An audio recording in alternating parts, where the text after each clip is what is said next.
जड़े बड़ जनाशुना शायर तांकर गोटे पद मन थी जे यूनान मिस्र रोमा सब मिट गए जहाँ से मगर अब तक है बाकी नामो निशा हमारा।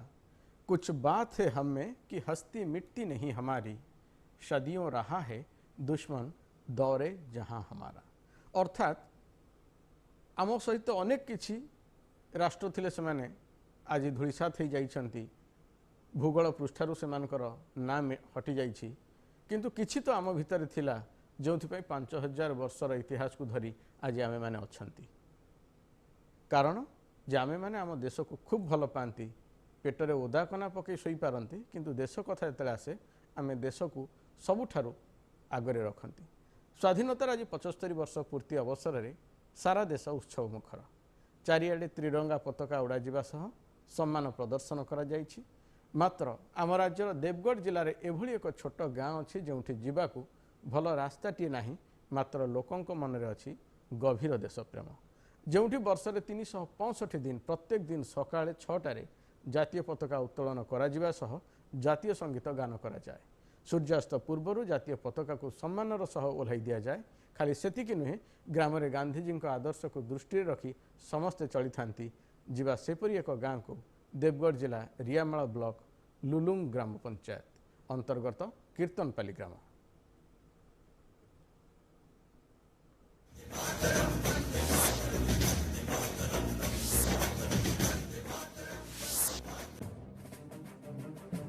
उत्सव मुखर होई उठिछि देवगढ़ जिलार कीर्तनपाली ग्राम। 53 नंबर जातीय राजपथ ठारू मात्र 2 किलोमीटर दूर में अवस्थित एही गाँव को जीवाई भल रास्ताटे नहीं सत, किंतु आजिर दिन में एही गाँ देश प्रेमर रास्ता देखाउछि। एही ग्रामर दिनचर्या आरंभ हुए जातीय पताका उत्तोलन सह जातीय संगीत गान करी। वर्षर 365 दिन एही ग्राम रे सकाळ 6टारे जातीय पताका उत्तोलन सह जातीय संगीत गान करा जायथे। आउ एही समय रे जिए जेउठी थाउना काहेकि जातीय संगीत सुनिबा मात्रे गोटिए जगार छिड़ा होई सम्मान जणाइथे। ग्राम रे अवस्थापित अंगनवाड़ी कर्मी सकाळ 6टा समय रे जातीय पताका उत्तोलन करबा सह सूर्यास्त पूर्व पताका को ओह्लाई थांती। 2018 जनवरी 31 तारीख ठारू प्रत्येक दिन पालन करने आम गाँ वाला गोटे निष्पत्ति नहीं, जद्वारा प्रत्येक गाँ सूर्य उदय पर और सूर्यास्त पूर्व पताका उत्तोलन करा जाए और अवतरण करा जाए। यही पताका उत्तोलन समय गाँव जो व्यक्ति जो थाउना कहीं आम गोटे जातीय संगीत बाजे जो एटा भारत मातार गोटे जातीय संगीत गान करा जाए और तापर पर आम जातीय संगीत गान करा जाए। आम गाँव में प्रत्येक दिन जातीय पताका उत्तोलन हो प्रत्येक दिन अवतरण करा प्रत्येक दिन सका 6टारे पताका उत्तोलन करा जाए, जातीय संगीत गान करा जाए। से जातीय संगीत को समस्ते शुणी जी जोड़ी था जमी अवस्था थे भी सम्मान दे सावधान ठिया होती। पुणी संध्या 6टारे अवतरण कर रखा हुए। यहाँ जनवरी 26 अगस्ट 15 नुहे प्रत्येक दिन यहाँ आमर 2018 मसीह चली आसी आगे सब दिन रही। एही ग्राम रे 2018 मसीहा जनवरी मास 31 तारिख रे जातीय पिता महात्मा गांधी एक प्रतिमूर्ति स्थापन करा जायथिला। ग्रामवासी माने गांधी नीति आदर्श रे अनुप्राणित होई दैनंदिन जीवन यापन करिथांती। छोट छोट शिशु को तीन मांकड़र उदाहरण दे सत् मार्ग रे जीवा पाई परामर्श देथांती। गांधी को आदर्श माने गांधी प्रतिमूर्ति स्थापन करी महात्मा गांधी प्रतिमूर्ति स्थापन करियछु। आमे गांधी को तीन मांकड़ मध्य स्थापन करियछु। प्रथम मांकड़ खराब कथा कहबो नाही, और द्वितीय मांकड़ खराब कथा सुनिबो नाही, तृतीय मांकड़ खराब कथा देखिबो नाही। गांधी को तीन मांकड़ कथा आम गाँव समस्त छोट छोट पिला शिखु। कीर्तनपाली ग्रामटी आकार दृष्टि बा लोकसंख्या दृष्टि छोट होई पारे, मात्र सेमानक द्वारा ग्रहण करा जायथिबा कार्यक्रम पई आजिर दिन रे सेमाने सम्मानर पात्र होई परिछथि।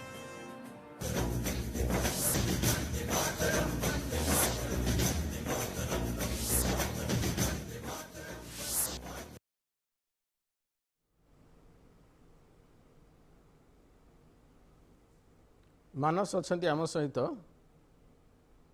ଦେବଗଡ଼ରୁ ମାନସ ଦ୍ୱିବେଦୀ। ମାନସ, ଯେତେବେଳେ ଏଭଳି ଏକ ଗାଁକୁ ଆମେ ଦେଖୁଛନ୍ତି ଯେଉଁଠି ପ୍ରତିଦିନ ପାଳନ ହୁଏ, ଜାତୀୟ ପତାକାକୁ ଉତ୍ତୋଳନ କରାଯାଏ ଏବଂ ଅବତରଣ କରାଯାଏ, କିନ୍ତୁ ସେ ଗାଁର ବିଡ଼ମ୍ବନା, ସେ ଗାଁକୁ ଭଲ ରାସ୍ତା ଖଣ୍ଡେ ନାହିଁ। ତାପରେ ବି ଲୋକଙ୍କ ଭିତରେ ଦେଶପ୍ରେମ କମି ନାହିଁ। ଏବେ ବି ସେ ଦେଶକୁ ଭଲ ପାଆନ୍ତି, ଆଶା ରଖୁଛନ୍ତି ଯେ ସେମାନେ ହୁଏତ ଆଜି ନହେଲେ କେବେ ନା କେବେ ସେମାନଙ୍କ ଗାଁକୁ ରାସ୍ତା ହେବ, ସେମାନଙ୍କର ସମସ୍ୟା ସୁଧୁରିଯିବ।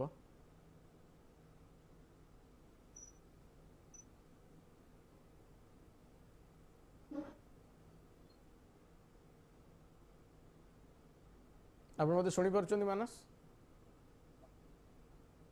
ଆମର ଦୁଲଙ୍ଗ ଗ୍ରାମ ପଞ୍ଚାୟତ କୀର୍ତ୍ତନପାଲି ଗୋଟେ ଗାଁ ଅଛି। ଗାଁଟି ଛୋଟ ଗାଁ ହେଲେ ମଧ୍ୟ ଗାଁରେ ଦେଶବାସୀଙ୍କ ଦେଶପ୍ରେମ ଭକ୍ତି ଦେଖିବାକୁ ମିଳିଛି। ସେଇ ଗାଁରେ ପ୍ରତ୍ୟେକ ଦିନ ଜାତୀୟ ପତାକାକୁ ଉତ୍ତୋଳନ କରାଯାଏ ଏବଂ ଅବତରଣ ମଧ୍ୟ କରାଯାଏ। ପ୍ରତ୍ୟେକ ଦିନ ରାଷ୍ଟ୍ରୀୟ ସଙ୍ଗୀତ ଗାନ କରିବା ସହିତ ବିଭିନ୍ନ ମାନେ ଆଦର୍ଶ ଗ୍ରାମ ଭାବେ ସେ ଗାଁ ମଧ୍ୟ ପରିଚାଳିତ ହେଇଛି।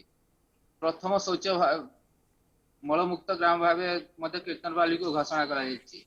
ଗାଁରେ କୌଣସି ସମୟରେ ବାହାରେ ମଳତ୍ୟାଗ କରିବା ପାଇଁ ଗାଁରେ ମଧ୍ୟ ଗୋଟେ କମିଟି କରିକିନା ସେଠି ନିଷ୍ପତ୍ତି ନିଆଯାଇଛି।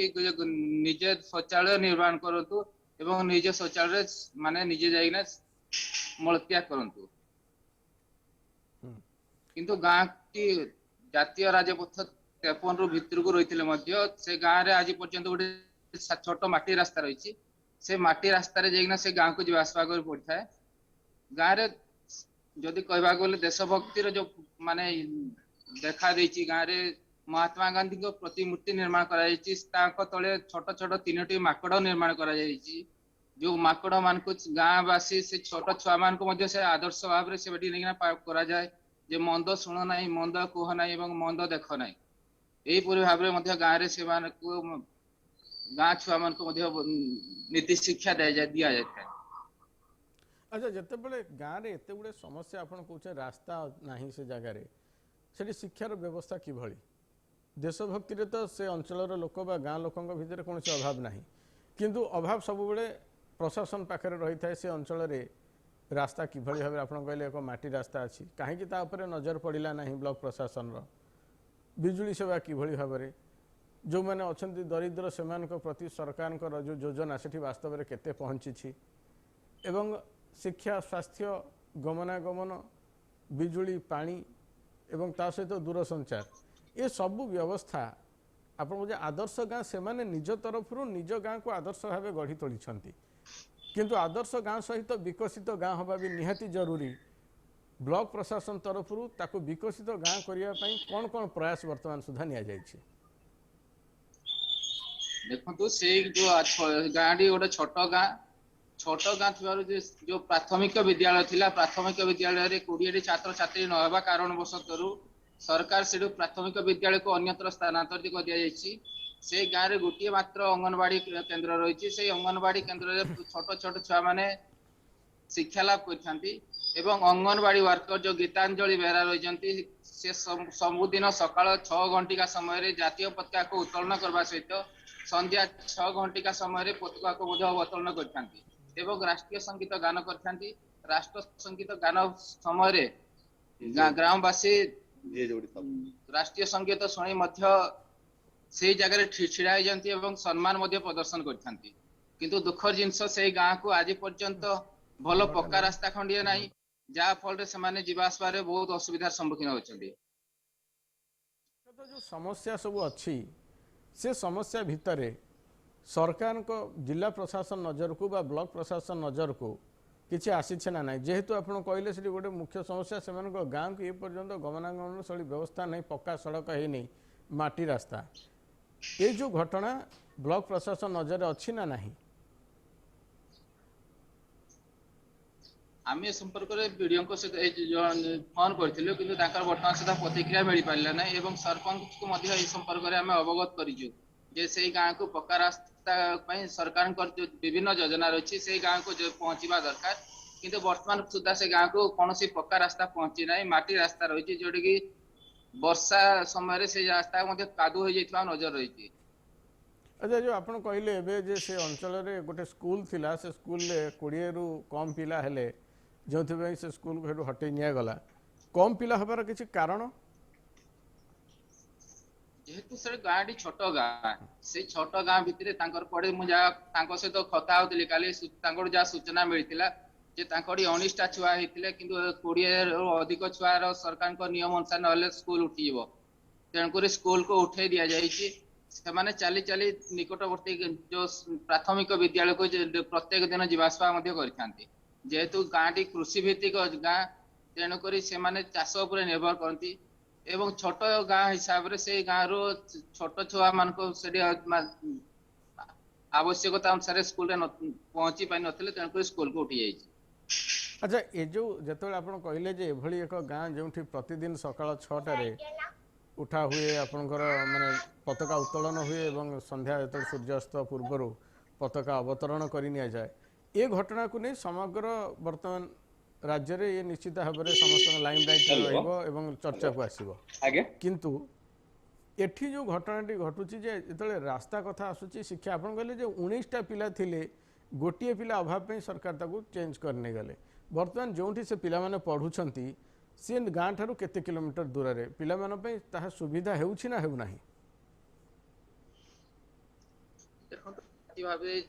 जेहेतु से गाँ को गोटे नेरो रास्ता दे से जंगलिया रास्ता देना से छोट छोट छुआ जो प्राय 1 किलोमीटर जावाक पड़ुची निहाती भाव से छोट छुआ को पाठ पढ़वार असुविधा होची किंतु प्राथमिक शिक्षा जो विद्यालय रही से विद्यालय छात्र छात्री अभाव कारण वशत से स्कूल को स्थानांतर सरकार कर तेणुक से छुआ मैंने असुविधा सहित से नूतन विद्यालय को जीवासवा कर अनेक धन्यवाद मानस ये थिले आम मानस द्विवेदी थिले देवगढ़ आम प्रतिनिधि थिले जे कि से गाँव समस्या विषय में कहते आम सागर अच्छा देवगढ़ जिला विकास मंचर सभापति सुधीर कुमार सुधीर बाबू स्वागत करुच्ची कार्यक्रम को खूब अल्प समय गोटे मात्र प्रश्न आपको पचारि हाँ सर जे जो गाँव कथा आम कहते से गाँव में बर्तमान से अंचल लोकों सब खुशी कथा जे से निज गाँ को आदर्श गाँ गढ़िया को चाहती प्रतिदिन सकाळु से जातीय पताका उत्तोलन करुँच किंतु गाँव में जो समस्या अच्छी से समस्या प्रति किंतु ब्लॉक प्रशासन से ध्यान देना गाँ को रास्ता भल रही ये सब प्रति आप कौन कहे जे वास्तव में आम निज गाँ को सजाड़ी पारती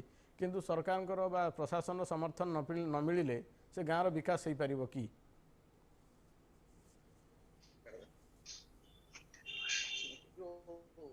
कि गाँटा बर्तमान सारा देश रे ना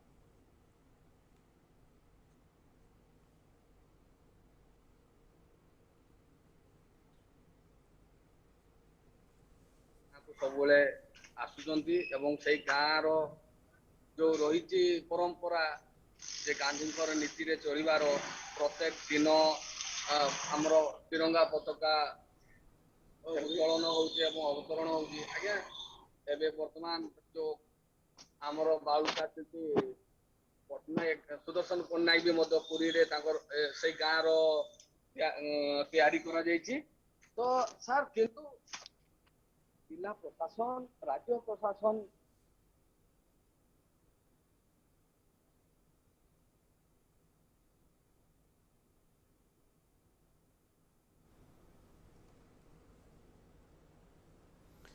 अनेक अनेक धन्यवाद सुधीर कुमार सामल थिले ये थिले सभापति देवगढ़ जिला विकास मंचर ये कहते से अंचल से माने गाँ लोक मैंने विकसित होती जदिओ किंतु जो भली भाव में जिला प्रशासन एवं ब्लॉक प्रशासन ध्यान देवा कथा से गाँ प्रति सेतिकी ध्यान देना जदि दि जाता हुए तो से गाँ आहरी किसी विकास रास्तार दौड़ी पारंता केवल एभली आदर्श गाँ तैयारी करने लोकों भीतर आंतरिकता अच्छी किंतु जदि सरकार व प्रशासन तरफ से आंतरिकता रुहंता तेबे बोध हुए प्रत्येक गाँव में एक नुआ गाँ को आम देखिपारते से गाँ समग्र राज्य नुह देश मध्य निजर ना कर पारंता।